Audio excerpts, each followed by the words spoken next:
at the end of the club, the whole club opened out onto the beach, and everybody sort of crossed the beach and got onto a boat, and then the club carried on a boat. The Celivane boat party. It was very 90s. Wow, that's I rad. know. Yeah, so this is all about you. Our podcast is about your journey in music and how you got to where you are now. All right. Okay. Great. I Cool. think I'm sorry. I've just got into the studio, so I'm a bit kind of flustered, but yeah, nice to chat. Awesome. First off, tell me, you're born in Scotland? Yeah. I was born in Edinburgh. What was that like? And I live. Well, it's a lovely city, actually. There's like massive sort of visible history and I guess a sense of history, and slightly sort of ghostly. I don't know. It's aesthetically, it's. I think it's quite a beautiful city. Obviously, it's all kind of based around a castle, which is like what 10th century or something, and then you've got the new town and the old town. But yeah, it's a stunning city, and it's pretty green as well. You're never far from kind of foliage, and yeah, it's a nice city to grow up in, I would say. Very cool. What was it like music wise? How'd you get into music?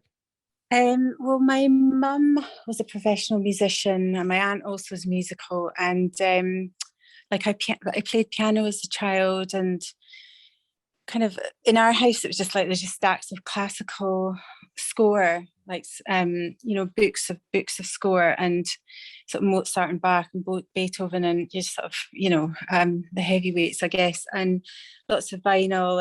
And so I started off playing piano, and we had two different upright pianos. We didn't have a huge amount, so like they were both kind of like faulty in different ways. So one had like a D that didn't work, and the other one had an A that didn't work, I think. So so I sort of like, you want to play the verse on one and the chorus on the other if you want to get the full effect. But yeah, I think my mum told me when I was about 5, I sat on the piano and said, "Oh, look, I can reach the breaks." So I think I always just liked. I seem to have. I don't know if I've invented this, but I feel like I've got a memory of standing in front of the piano and like banging the notes when they were up there. Do you know what I mean? Like above my Sure, head. yeah. Yeah, I feel like I did that. I think I probably did because we always had pianos in the house. And then my mum got a drum kit at one point as well, so I had to go to that. And then I started playing guitar a bit as a teen, although I would never say like, oh yeah, I'm a guitarist, like I'm a strummer. And I've started getting better at picking. Like I do quite a lot of picking now, but I'm not like, it's not like a sort of fret wizard or anything.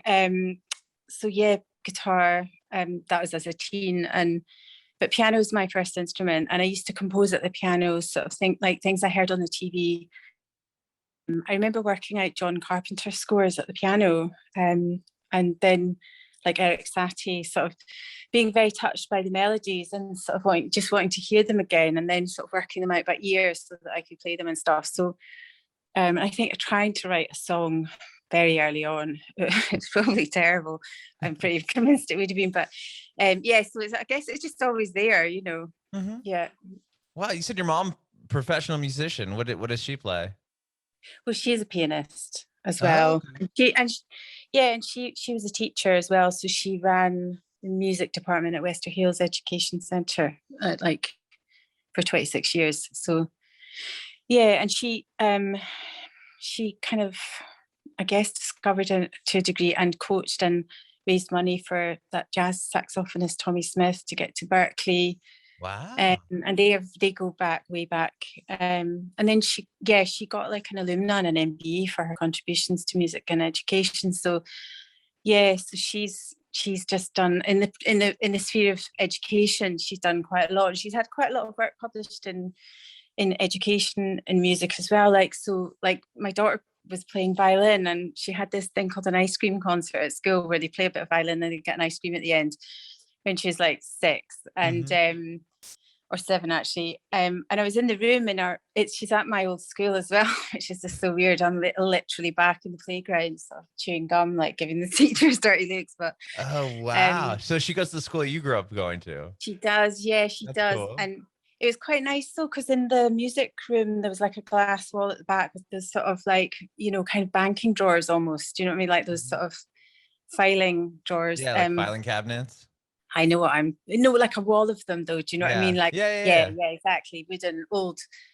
And I, after the ice cream concert, I kind of looked at some of the drawers and my mum's name is on some of them. I was like, oh my God, I'm gonna have to tell her that, like, Wow.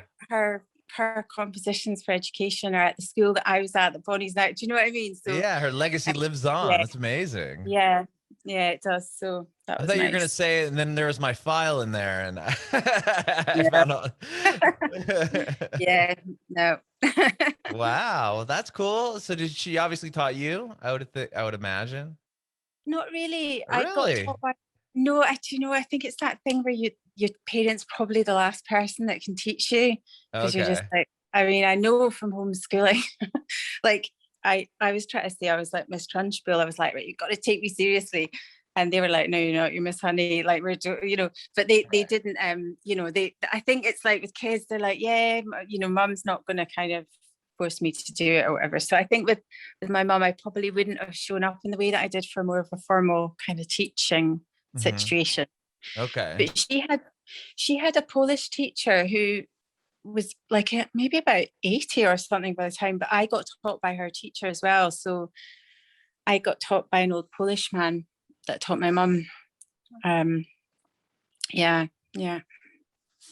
Okay. And So so you went, did you end up going to like college or anything for music? Did you continue no, doing it? Okay. no, it was just purely for the joy of it, in that sense of like as a let you know, recreational thing. And then I mean, I started studying biochemistry. That was my degree I was going to do. And then I left in second year because I got a record deal. And I just was like, well, I remember really kind of consciously thinking I could possibly come back to this, but I don't think I'll get another offer of a deal. Do you know what I mean? So Right. Yeah. I Why just thought, not well, I'll just jump at go. that? Of Why not? course. Yeah, Well, yeah. I'm tell thinking, me I about hope that. this Like is. when did you start writing songs? Um, as a teen, like Okay. I did, me and my two friends actually, my what's really lovely actually is my friend that I co-wrote a couple, no, one song, Constellations, on this album, is my old school friend, and we wrote the song together many years ago. And I said to her, do you know what would be lovely? Before doing this album, I was up on the island and I was like, do you know it'd be really, really lovely if you wrote another song together, because we haven't written one for such a long time. Anyway, there is one on the album. But so one of the first songs I wrote was me and my two friends all took guitars to the island. I remember us, sorry, at the time sort of saying, did we all actually have to bring a guitar each? But yeah, maybe we did. But we were on this tiny boat with like 3 guitars going, surely there's a better way of doing this. But we played piano a lot up there, and we did like knit and play guitar, and we wrote a song up there. I must have been 15, something like that. Wow. And Yeah. how soon did you start like the project that ended up getting signed? We're talking about One Dove, and I Oh don't know yeah. how familiar or how open you are to talk about that, but was Sure. that the project that got signed out of college? That was a project. Yeah. Okay, Um. so when did you start One Dove? Uh, well, Jim and I just got chatting. I was a biochemistry student and I had a part-time bar job, and Jim was actually managing that bar, and he was like, oh, should we try and make a song together? And I had done some keyboards for somebody else, and I might have mentioned it or something. So anyway, I think he was like, all right, well, we could maybe do something. So yeah, so that was how that started. Oh wow. Were you in a band prior to that, or that was kind of your first go at No, it? I just helped a friend with some keyboards, and I think I might have said to someone, I might have said to Jim that I played keyboards, or I don't know how, I cannot remember how it came up, but yeah, that was we decided to try a song together, and I took him the chords to Fallen, um, to his flat in West End of Glasgow, and played him these chords, and then the next thing was they were the Bones Have Fallen, and that's how that song started. Wow. Oh my Mm, gosh. And so yeah, then how did the record deal happen? Did you guys build a fan base but out of that bar? Or? it was through Fallen really, because um, it was through Fallen because we finished the track, and then we thought, well, it'd be nice to put out like a white label or something. And we were quite friendly with the Slam guys, and they just started a label called Soma. They put out a song called Eterna, which is Soma 001 or whatever, like first release. And then Fallen was Soma number 2. So it was the second release on Soma. And I think they signed an early incarnation of Daft Punk as well, actually, Soma. And wow. Anyway, so Fallen was the second release on Soma. And then we just decided well, actually, it was the Slam guys, I think, said we're going to play it in Rimini for the first time as part of our DJ set. So we were like, right, we're going. So we all just jumped on a plane and went to Rimini just to hear it played for the first time, because obviously it's like such a big moment, like your first ever vinyl. And there was like 1,000 copies, I think. I should know that. But yeah, so anyway, we went out there and they played it on the decks for the first time. And in that club, Weatherall was there with his friend Arden, and it would have been maybe, was it Stuart or Dave introduced me to Andrew, and then there was chat about the record. And during the course of that night, he asked me to send him a copy of that record. And then at the end of the club, the whole club opened out onto the beach, and everybody sort of crossed the beach. I got onto a boat, and then the club carried on a boat, the Cellophane boat party. It was very 90s. Wow, that's I rad. know. And Andrew and the Slam guys and One Dove, we were all on the boat. And actually, funnily enough, somebody recently sent me a photo from the Cellophane boat deck. And it does look suitably mental. I'm quite glad I'm not in the photo, to be honest. Oh, you're not in the picture? No. Hiding somewhere, but it is like a still from, I don't know. It's quite an image. So then after we all got off that boat, I remember seeing like Andrew's face on a bus kind of going, and he'd got on some other bus. Anyway, but the One Dove, like we all went back, and then whatever, like back in the UK, I sent Andrew the vinyl, and that's how. And then he phoned me up out of the blue and was like, "Only fucking record of the year," and like, "I'm going to get your record deal," and all that. So it was really like really quick and kind of quite sort of. I'm only now appreciating how mental that is, really, and how, unlikely that is as well. Right. He was literally like only fucking record of the year, and then he played it as like his last track of the night. He was touring Primal Scream. He played it like last track of the night on the tour, I believe. And yeah, it was just, he just really liked it, and he really championed us, like, because I think he went into like Heavenly Records and went into Boyzone, which was his label at the time before it became Junior Boyzone, and really sort of, kind of, he really believed in us, and really just, sort of was so instrumental to us getting a deal, like, because he was endorsing us, I guess, and to his own. So obviously they were an imprint on, I think, Boyzone.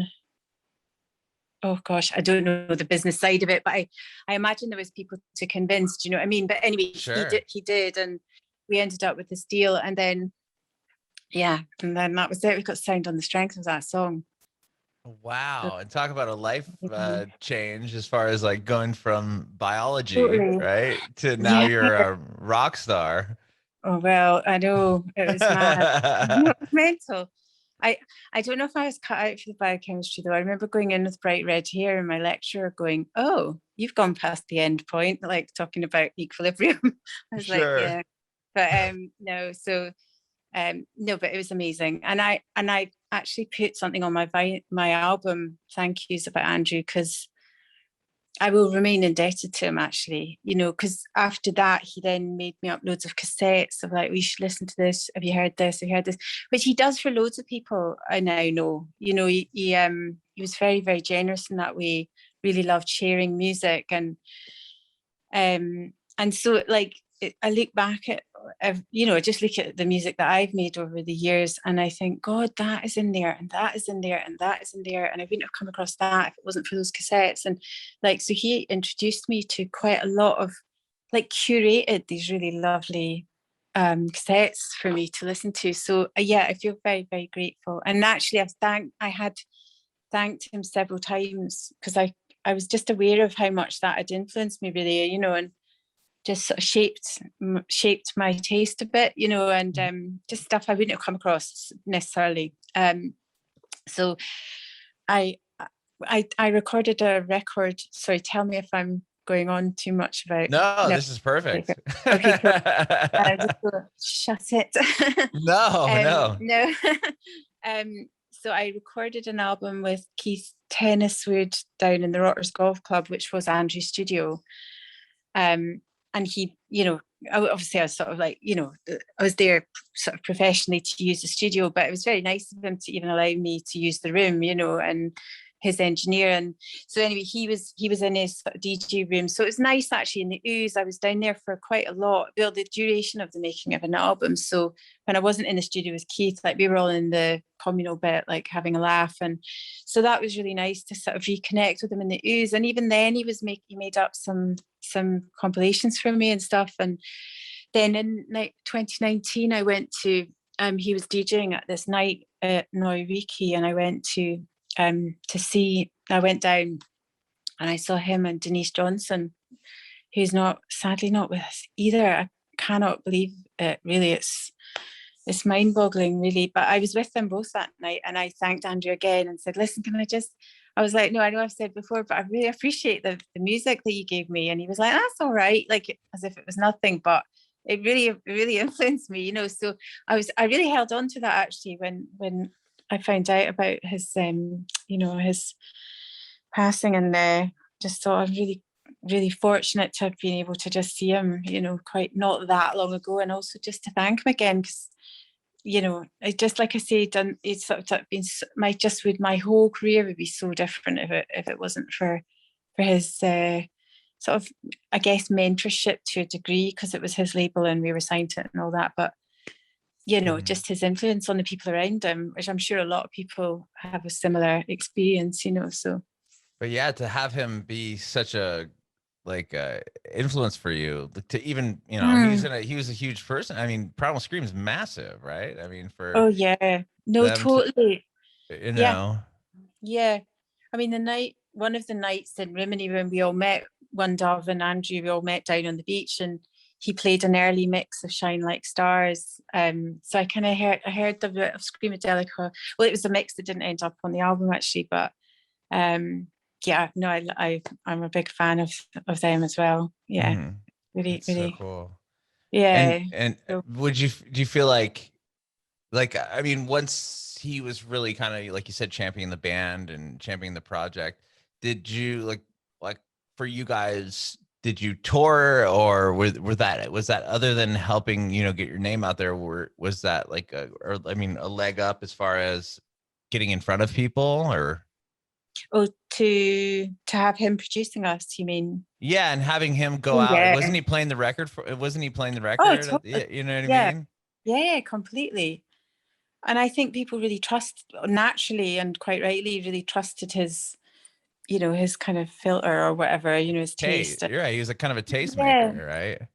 totally. And quite a purist in the nicest possible way. So he wouldn't, you know, he was of his musical word or belief, if you know what I mean. I think he really was passionate, obviously, about it. And so, yeah, so people, yeah, very just hugely respected, as he absolutely should be, you know, like brilliant person, and you know, really, really creative. I think just like a real an artist, even though he was producing and maybe not a band member. It was like when we were in One Dove, we said that was like having another band member, really, you know, because it was so sort of creative production, and you know, yeah. So it was really definitely kind of you know, kind of shone a light on us in a way that would have been so hard to kind of, you know, we couldn't to try and attempt to create without him, if you know what I mean. So yeah, very grateful.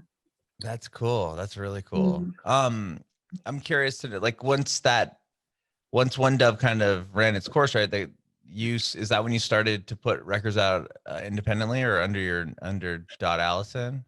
Yeah, I mean, we did start writing another album, and then there was sort of internal wrangles in the band, and then we got dropped, and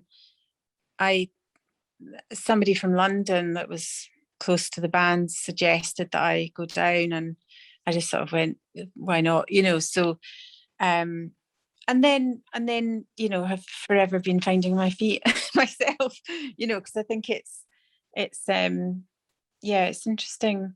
It's been an interesting journey for me to actually find my process and my and to get out of my own way a bit as well, because I'm a bit avoidant about sort of stuff. Like I kind of put, I'm a bit procrastinative, but put things. So anyway, but I think it's taken me a bit of a while to find my kind of process within myself. I almost work well in a group, I think, because I'm sort of, I don't know, it's that accountability thing.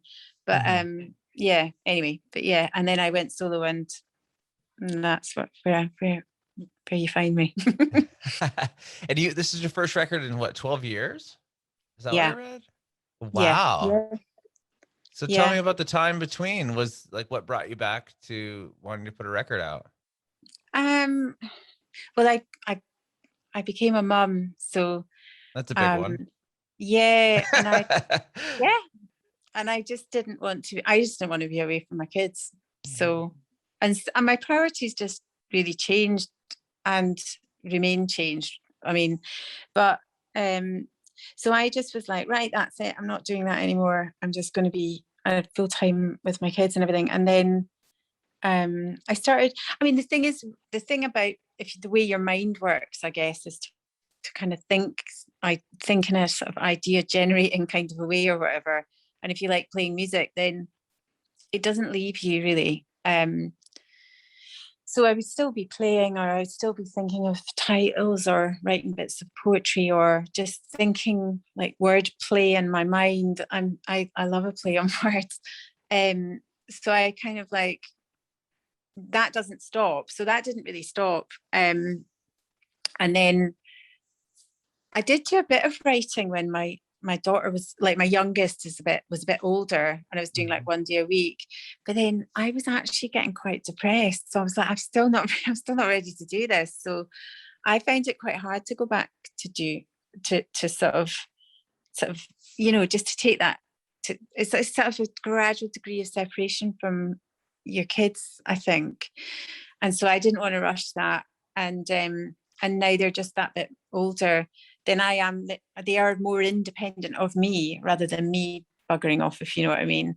So now that they're more independent of me, my energy, where I direct it, has changed. And so I found myself just thinking, oh God, I've kind of got space to make stuff again. And then I had all these ideas that, like I say, that when I was doing that writing that I was struggling to do even a day, sort of here and there, actually, I was coming up with quite a lot of ideas. It's almost like there's a backlog waiting to come out or something. If you've not done it, it's like they're sort of knocking at the door of your subconscious, and here we are.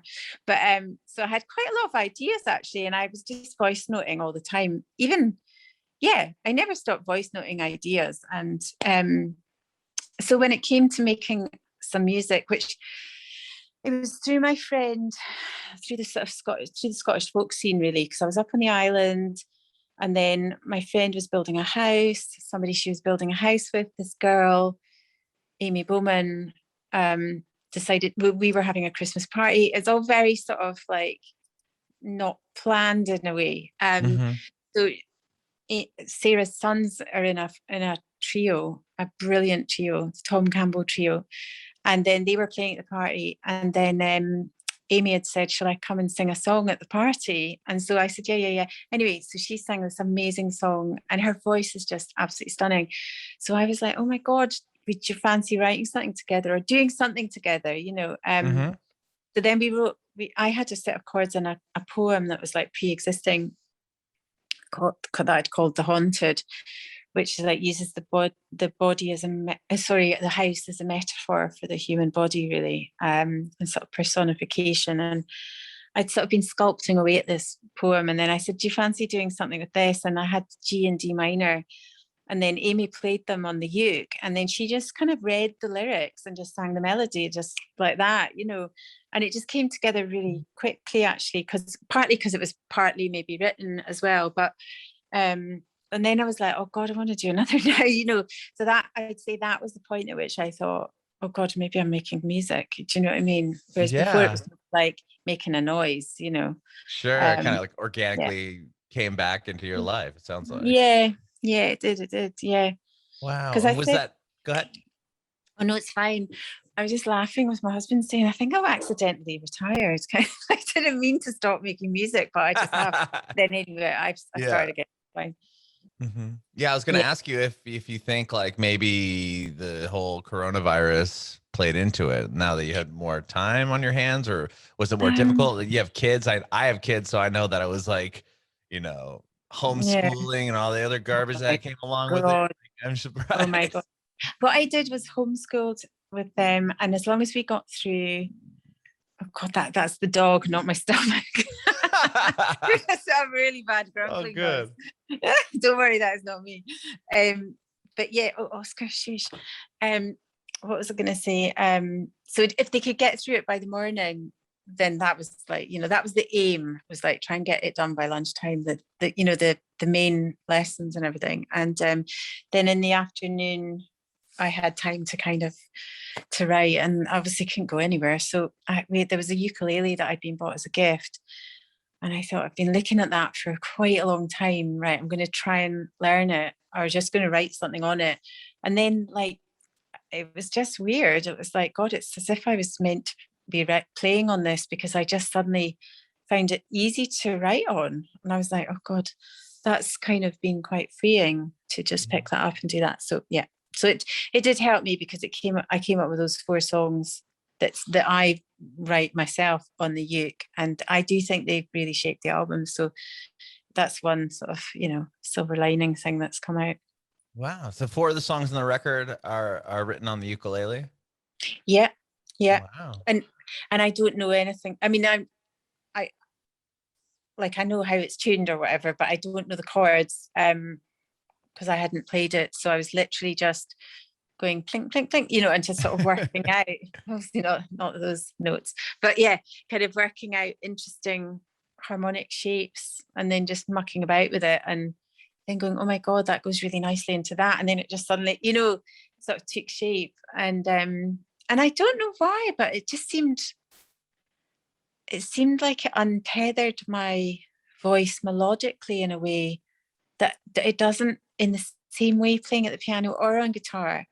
So it was like, I felt so sort of, maybe because it's so small and almost like part of your body, that then my voice just went off more. I don't know, it's weird, but yeah, I find it was very freeing, and sort of felt like, I get this is it's like when you're so comfortable with the instrument, then the voice is free to roam in a way, if that makes sense. No, totally. Yeah, I think that's what happened. So Wow. And yeah, the record's coming out at the end of the month, right? The 30th? it is. Yeah. It's exciting. It's called Heart-Shaped Scars. And I mean, other than the 4 ukulele songs, what else can you tell us about the record? I guess it's kind of like it's a sort of haunting sound, and I guess it's got it's quite intimate and sort of stripped back. And with the mixing, I was really keen to retain like the depth of field to the sonic image, so that it's not like kind of flat sound, you know, that sort of radio sound that can be very kind of like almost like sausage meat, you know, like really compressed. I just didn't want it to be like that. I wanted you to be able to sort of like run into the songs. Do you know what I mean? Like, Sure. really like a 3D image of sonically. And I worked with Fiona Cruikshank, who's absolutely brilliant, and also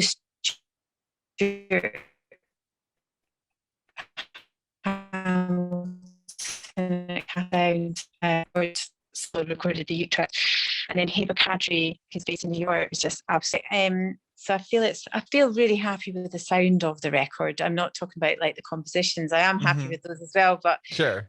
But specifically talking about the sound, I think it's as close to the sound I'm aiming for as I've ever got, if that makes sense. Sure. That's amazing. Yeah. That's really... So yeah, and it's all recorded in Neumann U67 microphone, really. Oh, wow. Yeah, mostly. And then the uke into little Coles. And so you're starting with something that's already, you're winning with the Right. sound. I was gonna say that's a beautiful mic. Yeah, really nice. And actually, it's funny, it's one that had been dropped, so it's got a slight dent in it, but it's something Oh about that my. mic, because I tried another U67 and I was like, it's got a magic dent, I don't want it. But it's funny, it's got character. I don't know if it's anything to do with the imperfection, but maybe. Yeah, that's Yeah. cool. That's really cool. I can't wait to hear the rest of the record, and I appreciate you being here today, Dottie. It's been great. Oh, it's really nice to chat. Yeah, I do have one more question for you. I want to know if you have any advice for aspiring artists. I would say listen to your gut in all ways. So musically, if you feel passionately about something, I would say someone else probably will. And I know for me, I've struggled with self-confidence quite badly. So I've been talked out of things that it's hard to describe. But anyway, I've allowed myself to be talked out of things where they haven't necessarily been improved by the deletion of the thing necessarily, or somebody's persuaded me to put something on something, and then I've maybe been right in my gut that wasn't the right. Do you know what I mean? Yeah. So I've lived by experience to sort of be open-minded, but to trust your gut, because confidence is quite a big thing of part of writing, because everybody's got their own subjective view of what's right. And I think you can only try and make something that you think is beautiful and then hope that somebody else will feel the same way. And the other thing is, I think listening to your gut about people as well is really important, actually. So, if you feel like, it doesn't matter what somebody says to you, how do they make you feel? Because I know for me, if I don't feel safe in a room writing, I'm just not going to be able to give my best ideas to the session, because you need to feel, I need to feel trust in order to open up. So it's kind of, So I think that's what I would say is, like, get yourself around people that you genuinely sort of from the head to the heart feel sort of comfortable with, and then not just let somebody talk you out of your idea if you feel passionately about it, whilst remaining open-minded.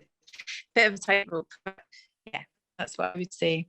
I love it. And don't, do you know that saying? It's like, there's a saying, don't leave before the miracle or something. I mean, I think that's a recovery saying, but I would say don't fall out with yourself just because your first idea isn't, like, award winning or something. It's like, it's a process of, well, for me anyway, it's been a process of discovery, and I had no idea what I was capable of at the beginning. So you have to be in it to evolve as a writer. So you just have to do just don't compare your thing to somebody else in the first instant and go, well, it's not as good as that, so I'm giving up, because they probably didn't start at that level. Do you know what I mean? So that's the other thing. I would say, give yourself time to evolve.